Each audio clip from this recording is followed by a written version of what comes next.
Sir आपन को अनेक अनेक अभिनंदन 2 वर्ष पूर्ति अवसर रे प्रथम कथा है एवं प्रत्येक कथार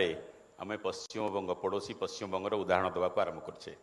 पश्चिमबंग में आम राजनीतिक परिस्थिति जहाँ देखुचे सरकार गोटे बड़ एक्शन मोड को आसछंती। आपण सरकार 2 वर्ष भितर अनेक प्रोग्राम करछंती किंतु जहाँ देखा जाउची जो एक्शन मोड को जो भाव आसवा कथा जो कथा आलोचना हो सारी जे जो कथा को कहीकि आप सरकार को आसीथिले जे काहाकू स्पेयर करा जीव नाही हेलिकप्टर दुर्नीति ठूँ आरंभ करी अनियमितता पर्यंत से बाबद वर्तमान सुधा सरकार गोटे एक्शन मोड को आसी ना यहाँ ओडिशार जनसाधारण अनुभव करछंती। ए बाबद आप कौन पदक्षेप नेबे? द्वितीय कथा लोकों भीतर बड़ उत्सुकता बर्तमान गोटे लगी रही मंत्रिमंडल संप्रसारण और निगम अध्यक्ष पदवी को लेकिन मंत्री मान भर अधिकांश रिपोर्ट कार्ड दे सारे आपन को एवं आपण जानते ओडिशार जनसाधारण अनुधान करुँच किसी मंत्री एकाधिक विभाग द्वारा भाराक्रांत होती जो थे शासन व्यवस्था चलबार ठीक भाव में चलबार समस्या सृष्टि होची एवं मंत्रिमंडल को किसी नुआ नेतांकर प्रवेश कर आवश्यकता रही अनेक जिला जेहेतु प्रतिनिधित्वर सुजोग पाइनि तेणु यही उत्सुकतार परिसमाप्ति केवे घटब? शेष प्रश्नटी हूँ सांबादिकों स्वार्थ जड़ित प्रश्न जो कथा आम बारंबार आपन को पचारिचु। प्रथमतर ओडिशा रे मुख्यमंत्री हाथ में सूचना और लोक संपर्क विभाग दायित्व रहा। सांबादिक महल में गोटे अपेक्षा थिला जे एणिकी आउ कौन समस्या जहाँ रही तार समस्या तुरंत समाधान हो किंतु ये 2 वर्ष भितर आमे आपन को जिते मेमोरांडम देइचु पेंशन प्रोटेक्शन और एक्रेडिटेशन बाबद ओडिशा रे जर्नलिस्ट प्रोटेक्शन एक्ट नहीं आपनकर एक्रेडिटेशन कमिटी 19 वर्ष है ना एक कथा को प्रेस काउंसिल आपन को लिखिक देइथिला राज्य विगत सरकार समय या करागला नहीं एवं पेंशन जोटा कि भारत वर्षर 19 राज्य में कार्यकारी होची ता वर्तमान सुधा ओडिशा रे हो पारला नहीं। तेणु ए बाबद में मुख्यमंत्री ठारू निर्दिष्ट आश्वासना सामग्रिक भाव में सामाजिक मान स्वार्थ दृष्टि चाहूँगी। आम सरकार बड़ लक्ष्य होची आपण माने जानिछंती भल भाव सेवा सुशासन और विकास। ये सेवा सुशासन विकास को आम जेहेतु गुरुत्व दौचु से विकास को मॉडल हिसाब से आम नबार स्वाभाविक कथा। विकास न करले से राज्यर प्रगति हो पारिबो नाही आउ विकास को आम प्राथमिकता देइचु तार अर्थ दुर्नीति को बा दुर्नीतिग्रस्त लोकों को छाड़ी ना ता उपरे भी आम फोकस करुचु। आपंकर जिते दौड़ प्रतियोगिता हुए जड़े गोल्ड मेडल पाए आउ जड़े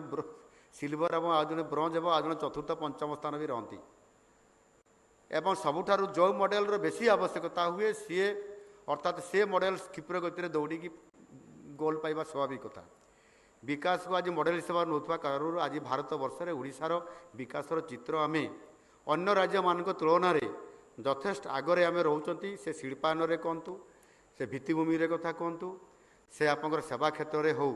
बा कृषक मान कथा महिला सशक्तिकरण कथा युववर्ग कथा कहतु ये क्षेत्र में भारत वर्ष में यथेष्ट अन्य राज्य तुलन में आज आम प्रतियोगितार अच्छु किभली भाव में ओडिशा विकास क्षेत्र में अर्थनैतिक दृष्टिकोण क्षेत्र में आम श्रेष्ठ 5टी राज्य भितर भारत वर्षर रही से निश्चित भाव में विकास को मॉडल हिसाब से नवा ये गोटे गुरुत्वपूर्ण कथा अच्छी आपाई पूर्वोदयर परिकल्पना को पूर्वोदयर विकास को गुरुत्व आरोप करी माननीय मोदीजी विकास को प्राथमिकता से देइछंती आ निजे गत 14 मासरे 7 थर आसवा एवं द्वितीय वर्ष पूर्ति आसंता 20 तारिख में ओडिशा को आगमन करने निश्चित भाव में ये विकास मॉडल को आउ टिके सशक्त करने ये गोटे तार स्वतंत्रता एवं तार परिचयता एवं निश्चित भाव में से दुर्नीति हेलिकप्टर कथा हो बा जो बड़ बड़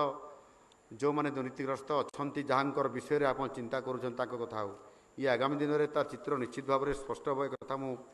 कही सारी एवं जो शेष प्रश्न पचारे गोटे मध्य छाड़ी दूची सांबादिकों समस्या एवं सूचना विभागर विषय रे जो आपंकर पेंशन एक्ट एवं आ गोटे प्रोटेक्शन एक्रीडेशन ये विषय जो कही एक्ट उपरे मु ए विषय आम आलोचना उच्च स्तर में करूँ ये विचार रे अच्छी पेंशन मध्य आम आलोचना करूँ विचाराधीन रे अच्छी ये सकारात्मक भाव में आलोचना हेइछि एवं बाकी जो एक्रीडेशन कथा कहले से बाबद आमे सक्रिय भाव में या रखीछु आमे निश्चित भाव में विचाराधीन जेहेतु अच्छी जे पर्यंत ये विचाराधीन अंत न होती सेते दिन पर्यंत अर्थात खूब शीघ्र बोली आप धरी नियंतु निश्चित भाव में आप सकारात्मक भाव में टिके रहंतु आपण आम सरकार कथारे नुह काम विश्वास करती आ काम विश्वास कर चली यार निश्चित भाव में ये कथा को आम विचार को नहीं खूब शीघ्र ये बाबद आपण मैंने आपण जो मनरे जो आशा रखिंट तार झलक पाइबे।